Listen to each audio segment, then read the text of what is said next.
الحمد لله رب العالمين، والصلاة والسلام على سيد المرسلين وعلى آله وأصحابه وأتباعه أجمعين.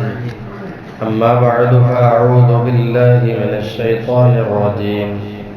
بسم الله الرحمن الرحيم. واعبدوا الله ولا تشركوا به شيئا وبالوالدين إحسانا وبذي القربى والجار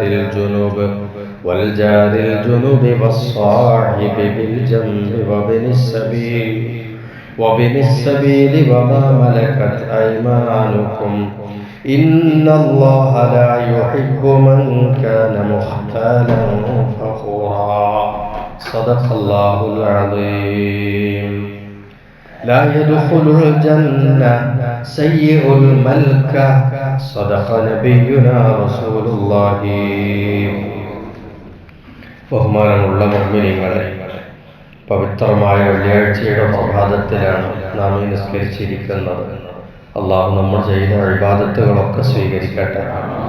ഈ വെള്ളിയാഴ്ചയുടെ ബറക്കത്തുകൾ ധാരാളമായി, പ്രത്യേകിച്ച് ഈ മാസം റജബിൻ്റെ ബറക്കത്തുകൾ ധാരാളമായി നമ്മിലും നമ്മുടെ കുടുംബത്തിലും നമ്മോട് ബന്ധപ്പെട്ടവരിലുമെല്ലാം അള്ളാഹു ഒഴുക്കിത്തരട്ടെ. അബ്ദുല്ലാഹിൽ ഹദ്ദാദ് തങ്ങളുടെ സതുപദേശങ്ങളിലേക്ക് വീണ്ടും നമ്മുടെ ഭാര്യമാർ, മക്കൾ, കുടുംബം എന്നിങ്ങനെയുള്ള നമുക്ക് കടപ്പാടുള്ളവർ പലരുമുണ്ട്. ആ കാര്യങ്ങളൊക്കെ ശ്രദ്ധിക്കണം എന്ന കൂട്ടത്തിൽ ബഹുമാനപ്പെട്ടവർ പറയുന്നൊരു ഉപദേശമാണ്: നമ്മുടെ ഉടമസ്ഥതയിലുള്ളവയോടെല്ലാം നീതിയിലും നന്മയിലും വർത്തിക്കണം. അവരുടെ ഉപദേശമാണ്. നമ്മുടെ ഉടമസ്ഥതയിൽ പെട്ടവയോടെല്ലാം നന്മയിലും നീതിയിലും വർത്തിക്കണം. നമ്മുടെ ഉടമസ്ഥതയിൽപ്പെട്ടത് അതെന്താണ് പറയുന്നത്?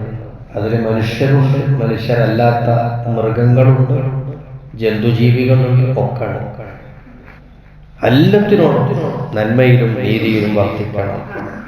പണ്ടൊക്കെ വേലക്കാരെ വിലക്ക് വാങ്ങാൻ കഴിയലും അടിമച്ചന്തകൾ തന്നെ ഉണ്ടായിരുന്നു.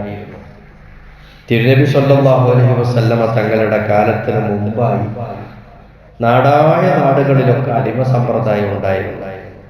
എന്നാൽ പണ്ടുണ്ടായിരുന്നതിൽ ചിലതെല്ലാം ഇസ്ലാം ചില നന്മകളുടെ കാരണങ്ങളാൽ, ഫലത്താൽ അവയെ അംഗീകരിക്കുകയും നിലനിർത്തുകയും ചെയ്തിട്ടുണ്ട്. അതിലൊന്നാണ് അടിമ സമ്പ്രദായം. ഇപ്പോഴും പലർക്കും സംശയമുള്ള ഒരു വിഷയമാണ് ഈ അടിമ സമ്പ്രദായത്തെക്കുറിച്ച്. എങ്ങനെയാണ് ഈ അടിമവർഗം ഉണ്ടാകുന്നത്? യുദ്ധത്തിൽ അറസ്റ്റ് ചെയ്യപ്പെടുന്നവരെ അടിമയാക്കുക എന്നുള്ളൊരു വ്യവസ്ഥ പണ്ടെല്ലാ നാടുകളിലും ഉണ്ടായിരുന്നു. അപ്പോ അടിമയാക്കപ്പെടുമെന്ന ഭയം കൊണ്ട് ഈ പെണ്ണുങ്ങളും കുഞ്ഞുങ്ങളും യുദ്ധത്തിന് വേണ്ടിയിട്ട് മുതിരാതിരിക്കുക എന്നുള്ളൊരു ഗുണം അതിൽ കാണുന്നുണ്ട്. ഇസ്ലാം യുദ്ധത്തിന്റെ മതമല്ല, യുദ്ധം ഇല്ലാതെ സമാധാനത്തിന്റെ മതമാണ്. പക്ഷേ സമാധാനത്തിന്റെ മതത്തിന് സമാധാനത്തോടുകൂടി നിലനിർത്താൻ യുദ്ധം ചെയ്യേണ്ടി വന്നിട്ടുണ്ട് എന്നുള്ളത് വേറൊരു സത്യമാണ്.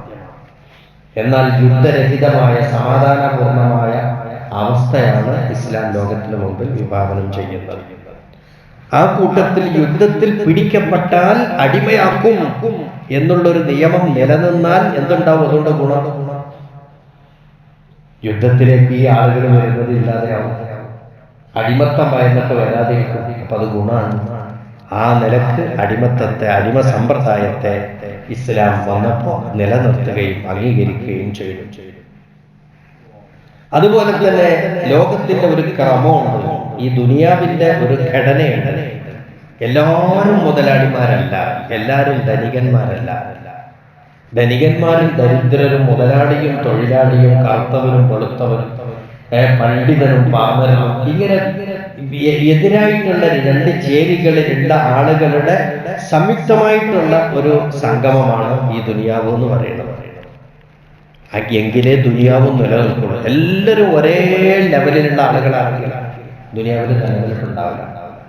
അപ്പൊ സ്വാഭാവികമായിട്ടും ധനികന്മാർക്ക് ദരിദ്രരുടെ പിന്നെ ശാരീരികമായിട്ടുള്ള അധ്വാനം, അവരുടെ ഹെൽപ്പ് ആവശ്യമാണ്.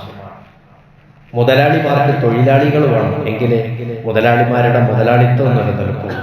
എല്ലാത്തിനും അങ്ങോട്ടും ഇങ്ങോട്ടും പരസ്പരം ചില ആവശ്യങ്ങളും പൂരണങ്ങളും ഉണ്ട്.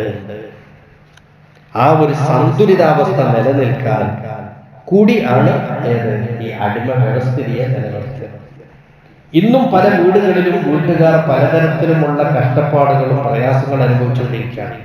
ഒരു മാനം മര്യാദയ്ക്ക് വേല ചെയ്യാനുള്ള ആളെ കിട്ടാത്തതുമാണ്.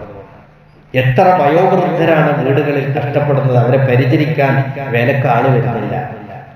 വീട്ടിൽ വേല ചെയ്യാൻ ഇഷ്ടം പോലെയുണ്ട്, പക്ഷെ വീട്ടുവേലക്ക് ആള് വരുന്നില്ല. ഇങ്ങനെ മാനം മര്യാദയോടുകൂടി സത്യസന്ധമായി കൃത്യനിഷ്ഠയോടുകൂടി വേല ചെയ്യാനുള്ള വേലക്കാരുടെ അഭാവം കൊണ്ട് ഒരുപാട് കുടുംബത്തിൽ ഇപ്പോഴും വിഷമമാണ്.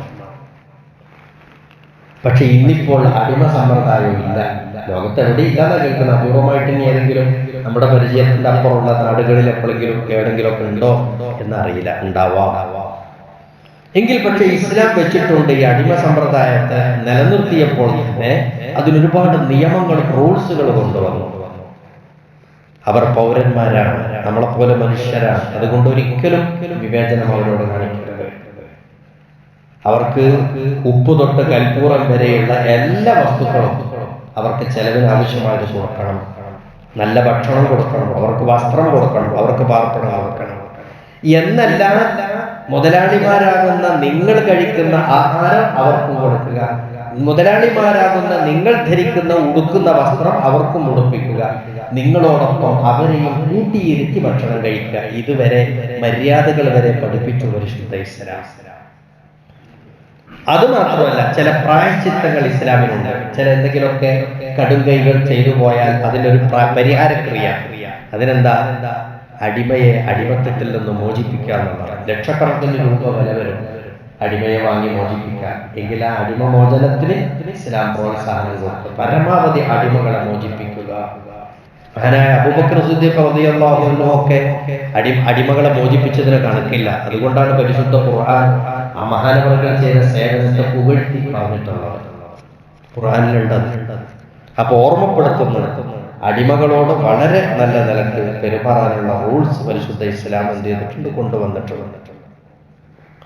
അതുപോലെ പരസ്പരം അങ്ങോട്ടും ഇങ്ങോട്ടും പിന്നെ സഹകരിച്ചുകൊണ്ടും വളരെ നീതിപൂർവകമായിട്ടും നിലനിന്ന് പോകണം എന്നുള്ളതാണ്.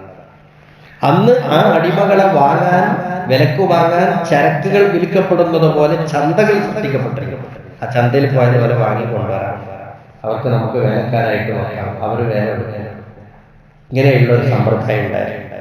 എന്നാൽ ഇസ്ലാം പറയുന്നു അവരോട് വളരെ നീതിപൂർവകമായിട്ട് പെരുമാറണം. അബ്ദുല്ലാഹി ഹദ്ദാദ് തങ്ങൾ പറയുന്നു, അവർ നിങ്ങളുടെ ഉടമസ്ഥതയിലുള്ളവരാണ്, അവരോട് നല്ല നിലയിൽ വർത്തിക്കണം, നീതിയിൽ വർത്തിക്കണം. അതുപോലെ നമ്മുടെ ഉടമസ്ഥതയിൽ വരുന്നതാണ് നമ്മുടെ വീടിൽ വളർത്തുന്ന മൃഗങ്ങൾ, പക്ഷികൾ, മൃഗങ്ങൾ, മറ്റു ജന്തുക്കൾ.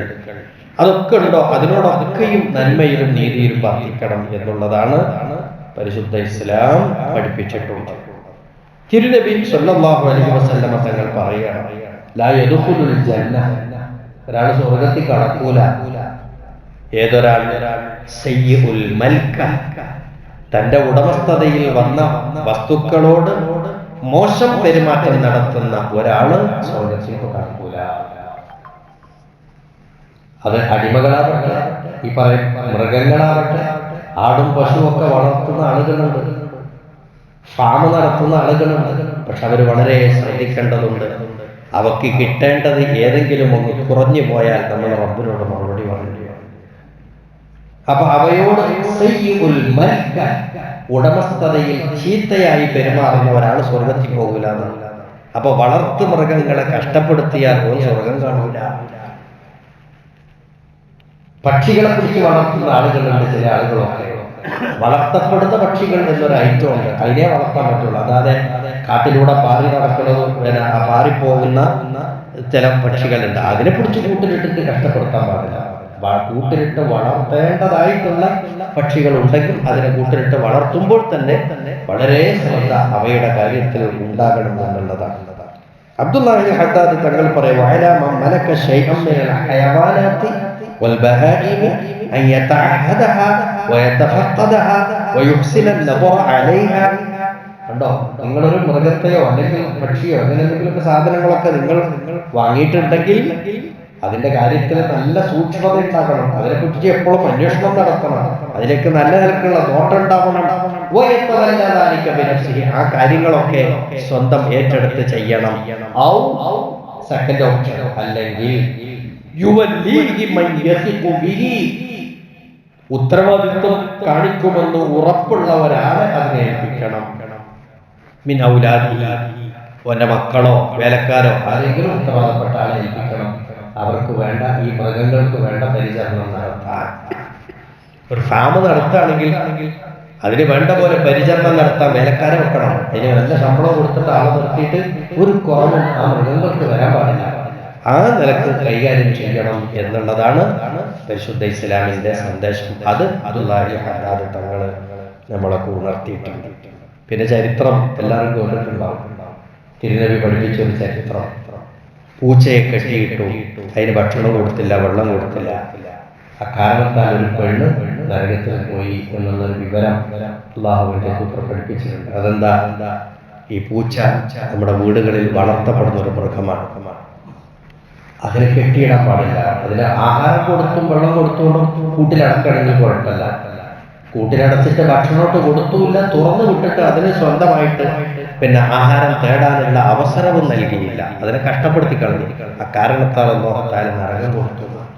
അപ്പൊ വീടുകളിൽ വളർത്തുന്ന പക്ഷിമൃഗാദികളോട് വളരെ നീതിപൂർവകമായിട്ട് പെരുമാറാൻ നമ്മുടെ ശ്രദ്ധയുണ്ടാകണം. നമ്മുടെ ഭാര്യമാരെ പോലെ, നമ്മുടെ മക്കളെ പോലെ, നമ്മുടെ കുടുംബത്തെ പരിചരിക്കുന്നത് പോലെ അവയ്ക്ക് വേണ്ട പരിചരണവും ശ്രദ്ധയും കൊടുക്കണം എന്നുള്ള നല്ലൊരു ഉപദേശമാണ് അബ്ദുല്ലാഹി ഹദ്ദാദ് തങ്ങൾ നൽകിയിട്ടുള്ളത്.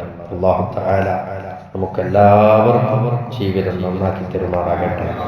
ഓരോരുത്തരോടുമുള്ള കടപ്പാട് വേണ്ടതുപോലെ വീട്ടിൽ അല്ലാഹുവിന്റെ പൊരുത്തം വാങ്ങാൻ നമുക്കെല്ലാവർക്കും അല്ലാഹു തൗഫീഖ് നൽകട്ടെ. എല്ലാവിധ ആഹത്തുകളും ജീവിതത്തിൽ സന്തോഷങ്ങളും അല്ലാഹു പ്രദാനം ചെയ്യട്ടെ. ചില ആളുകളൊക്കെ ദ്വാരക്കാൻ വേണ്ടി ഏൽപ്പിച്ചിട്ടുണ്ട്, പലതരത്തിലുള്ള ബുദ്ധിമുട്ടുള്ളവർ. അല്ലാഹുവേ, ഈ പ്രഭാതത്തിൽ ഞങ്ങൾ നിന്നോട് തേടുന്നു, ഓരോരുത്തരുടെയും എല്ലാവിധ പ്രയാസങ്ങളും നീക്കിത്തരണം റഹ്മാനേ. എല്ലാവരുടെ കടങ്ങളും വീട്ടിത്തരണം റഹ്മാനേ. എല്ലാവർക്കും ജീവിതത്തിൽ റാഹത്ത് തരണേ അല്ലാഹ്. വആഖിറു ദഅ്വാനാ അനിൽ ഹംദുലില്ലാഹി റബ്ബിൽ ആലമീൻ.